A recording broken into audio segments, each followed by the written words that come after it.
Hello, BookTube. I have a little mail for you today on a very hot and humid day here in Boston. 75 degrees Fahrenheit, a few days before Thanksgiving. So it's pretty clear to me. I was willing to say, well, okay, this has been a freakish summer, but the cutoff point will surely be mid-September. And it didn't happen. And then I was willing to say, okay, well, as freakish is, the cutoff point will surely be mid-October. And it didn't happen. September and October were just summer months. There's no other way to put it. Nights might have been a little chillier. Maybe you'd think about closing the window. But other than that, they were just summer months. And November for 16 days with only a couple of exceptions. Only a couple of momentary times where you need to put a blanket around your shoulders. Other than that, it's been summer. So I'm willing to call it. I know that you're about fed up with weather digressions on this channel, but I'm ready to call it. I'm ready to say that winter is not actually going to happen this year. There'll be some chilly nights, but at least in Boston, no winter. So I did errands today. I had errands to do for a large chunk of the morning. Did them in my shirt sleeves. Took the bean on a walk. In the early afternoon, our long walk, only it couldn't be long because after a relatively short amount of time, she was overheating and so was I. On the 18th of November. But there is mail with some packages and also a box. The box would ordinarily please me, but it's as light as a feather. I think it's just a case of somebody grabbing the nearest package to put something in, whether it was big and heavy or not. I don't know how much mail we're going to get anytime soon. All of the publicist emails that I've been getting have all been starting with, since I'm going to be gone for a long time, I thought I would. They've all been starting with some variation of that. Clearly, the publishing world is getting ready to take some time off. And considering how hard they work, that's only justified. So who knows? The mail may peter down to a trickle. But we still have some here. Let's see what we can find. Let's see what's interesting in here. I've got a bunch of these white envelopes. They ordinarily do not betoken finished copies. Kind of on the market for finished copies. So let's see. Let's see what this first one is. Okay, this first one is a name that hardly needs an introduction. This is the new novel by Sarah Moss, The Fell. I already have an e-copy of this, but it's nice to have the finished copy. This comes out in March the 1st. A new novel from the beloved author of Summerwater and Ghostwall. The Guardian called it a funny, savage novel about the very recent past and seems to do the impossible, hold a story that is still unfolding, immobile enough to integrate it into fiction. Kate is in quarantine and losing it. Stuck at home while furloughed from her job at a cafe, all she wants is a quick escape. One afternoon, after a bout of claustrophobia, she heads to the nearby fell where she runs next to no risk of running into anyone she knows. Rushing out with no phone and without saying goodbye to her son, Kate is possessed by an urge to reunite with nature. Despite knowing the woods well, she suddenly falls and is immobile, injured on the forest floor. But something is off, and one wonders if Kate knew what she was doing all along. Told from the perspective of Kate, her teenage son Matt, her older neighbor Alice, and mountain rescuer Matt, and taking place within the course of a single day, this immersive read asks bracing questions about who is deserving of care and what one truly needs to survive. With equal doses of compassion and humor, the author illuminates the different perspectives surrounding the pandemic, offering an intimate look at who we are when we're alone and how storytelling can be used to get us out of dire times. Okay. I automatically want to know if the author wrote this in quarantine. I automatically want to know. Is this the product of you having all that time on your hands? I wonder if I'll be able to tell that from the tenor of the prose. But anyway, it comes out on March the 1st, so it sounds intriguing, but it doesn't immediately interest me, because I'm not doing any 2022 reading in 2021. Lord knows I have enough 2021 reading to occupy me. So we have another one of these white envelopes. This could also be an advanced copy. Oh, yes, it is. Oh, right. Okay, great. Well, at least this is an advanced copy I know about and was looking forward to. I have to do this without blocking the beam. Because if you know she's in the camera and you're not seeing her, that won't be good. This is the new John Scalzi. This is the Kaiju Preservation Society. Kaiju here being gigantic Japanese monsters. And this also comes out in March. When COVID-19 sweeps through New York City. Wow, second COVID book. Jamie Gray is stuck as a dead-end driver for food delivery apps. That is until Jamie makes a delivery to an old acquaintance, Tom, who works at what he calls an animal rights organization. Tom's team needs a last-minute grunt to handle things on their next field visit. Jamie, eager to do anything, immediately signs on. What Tom doesn't tell Jamie is that the animals his team cares for are not here on Earth. Not on our Earth, at least. In an alternate dimension, massive kaiju roam a warm and human-free world. They're the universe's largest and most dangerous panda, and they're in trouble. It's not just the Kaiju Preservation Society who's found their way to that alternate world. Others have too, and their carelessness could cost millions back on our Earth to die. Okay. All right, well, John Scalzi, you either like him or you don't. I don't know anybody that doesn't like him. And this sounds like a fun premise, so we shall see. Coming soon to a movie theater near you, I would guess. Then we have the last of these white envelopes before we move on to the box. The white envelopes are proving to be exclusively advance copies for next year. So is that what this is going to be? Oh, no, it is. Yes, this is another advance copy for next year. Okay, so that is not going to it's not going to be of immediate interest to Steve, but it could be of interest to you. Let's see what we have here. This is by Della Volpe, and it's called Fight: How Gen Z is Channeling Their Fear and Passion to Save America, and also to crush out of existence anyone who has any opinions any different from their own. This comes out in late January, and the author is the director of polling at the Harvard Institute of Politics. So what do we got here? What is this book? Compelling and hopeful. This book combines... Can you hear that? I don't know if the microphone is picking that up.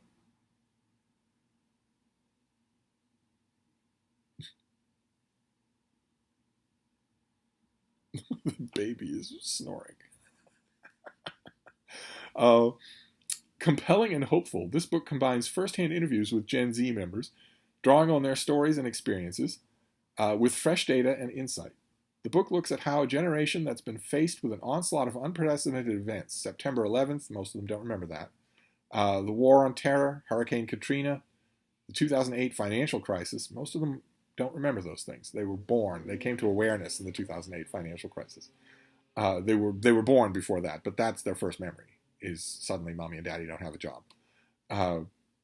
The housing crisis, the opioid epidemic, mass school shootings, climate change, racial injustice, and the whiplash between the elections of the first black president and Donald Trump, and COVID-19, to name a few.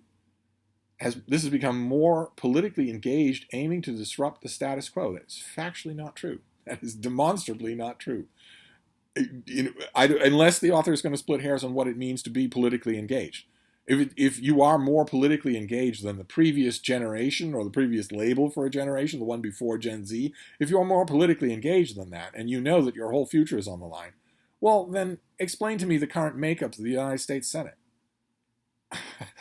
I don't believe in the political engagement. Maybe the author is splitting hairs. Maybe the author is mixing up definitions.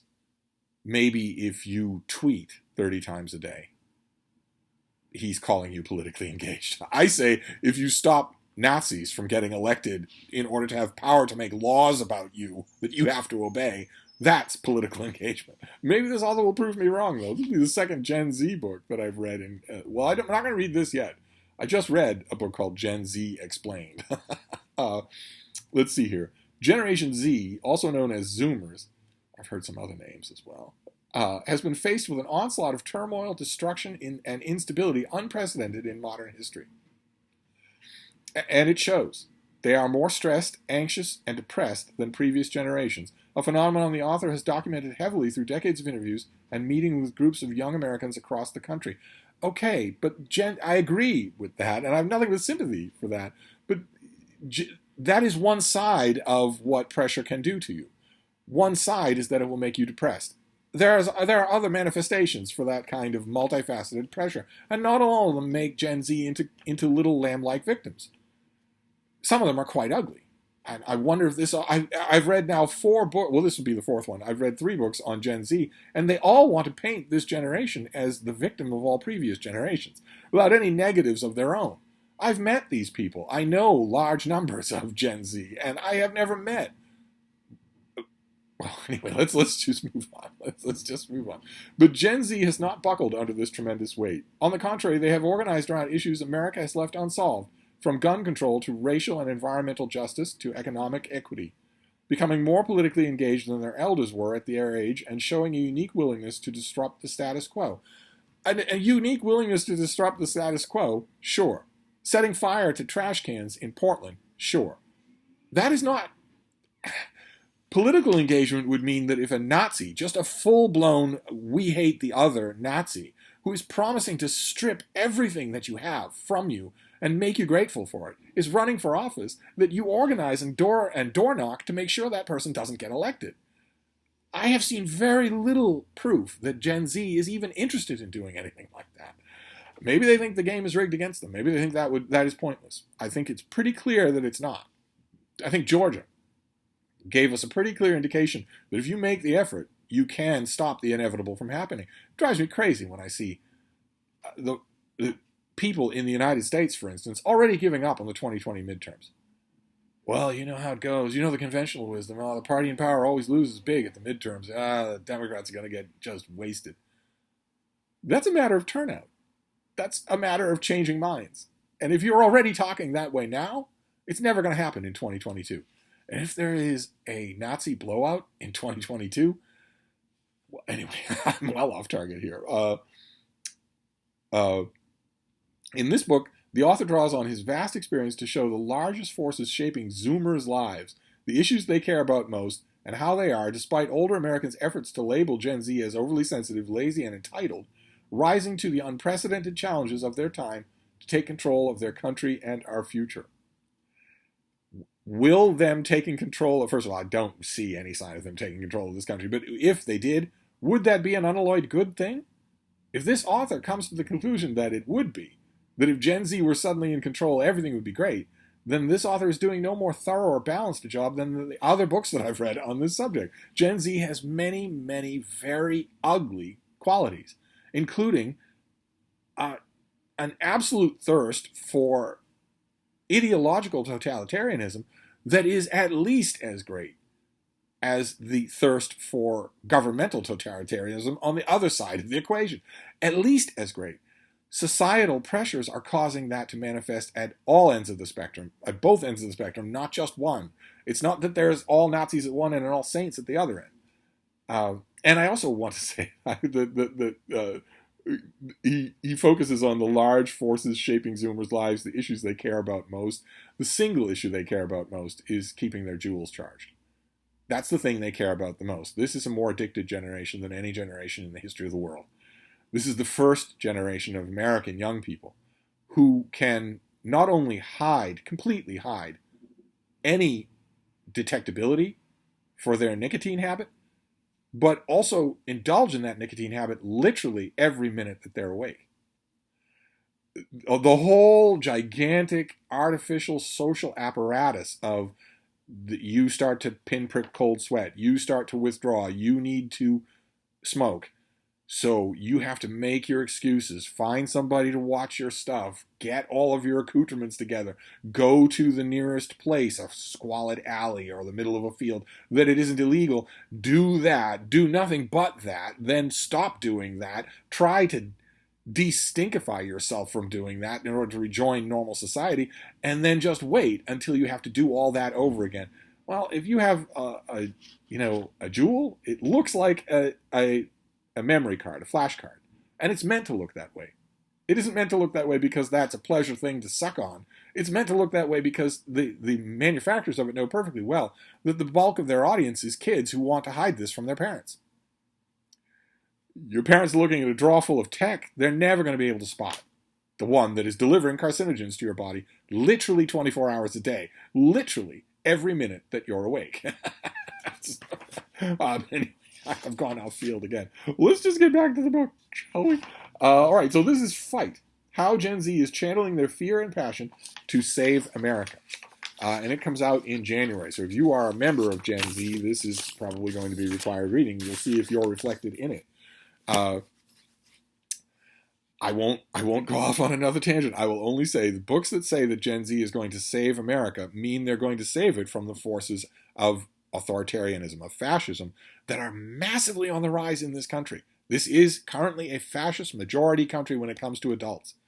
Gen Z probably knows that. They probably see it at home every day. They probably sense it as clearly as I do. And I understand, I agree that they are in a fight to stop that from happening or to live as its slaves. Simple as that.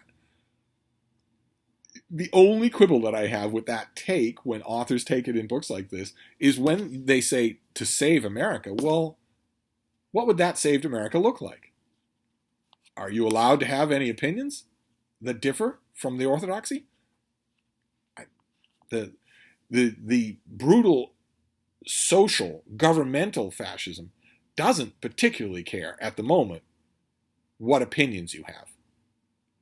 It only cares that you swear fealty to the House of Trump. It doesn't really care what you think about, for instance, J.K. Rowling. It doesn't really care what you read. It will, but it doesn't right now. If you are part of a social movement here, it sounds like this author is going to go out of his way to stop from calling this a political movement, but if political ideology. But if your political ideology does care about what people think, then its hands aren't clean. I'm hoping that this kind of Manichaean divide does not happen in this book. It's starting to bug me with Gen Z analyses. And then we have the box. Now that I'm done ranting about that poor little thing. Now we have the box, and then we'll be done. And the box is a good size, but it's light. I don't know that it will have one of my long for finished copies. Let's see what we have here. We have some paper. Well, that's good. Paper is always useful. Then, no, we've got a finished copy. That's good. It is a finished copy. Let's see. Oh, great. Okay. Fantastic. All right. This is a finished copy of something we've seen before, and quite a few of you are interested in it. I don't blame you. This is from the Belknap Press of Harvard University Press. And this is by Conrad Schmidt and Jen Schroeter. And it is The Making of the Bible in a lovely finished copy. Very happy to have this. The Bible, as we know it today, is best understood as a process. Very good. One that begins in the 10th century BCE.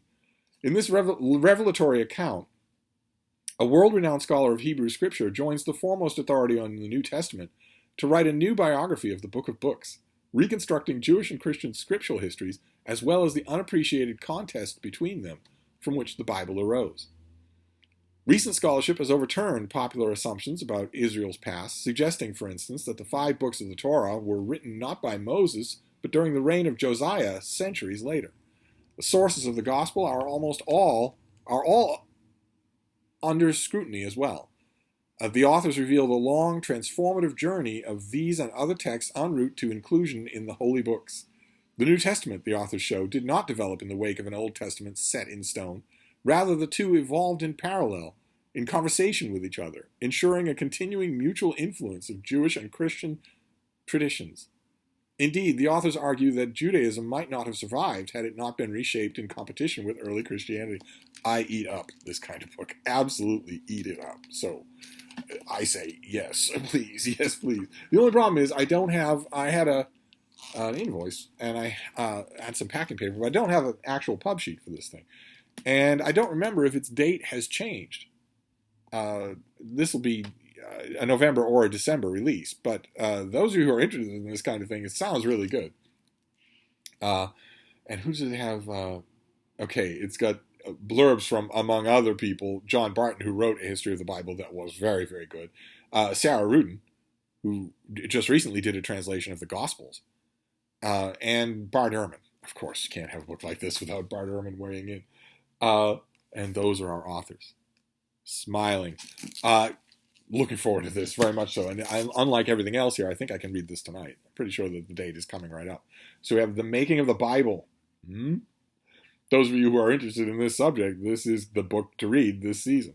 And then 3 2022 releases. We have Fight, How Gen Z is Channeling Their Fear and Passion to Save America. We have The Kaiju Preservation Society by John Scalzi. John Scalzi will not need any recommendations from me to get you to pre-order. And The Fell by Sarah Moss, an author that I really like, just based on her previous work. I bet a lot of you do too. So, not a bad mail haul. I'm not disappointed with the contents of that box at all. So I'm going to wrap this up for now, and we'll see if there's more mail. As you might be able to tell from watching this video, we are losing the light as usual. I am in a constant battle with the sun. But if I get more mail, it'll probably come after dark. So I'll just save it for tomorrow if that happens. So I'm gonna wrap this up for now. But I'll be back. Thank you, BookTube.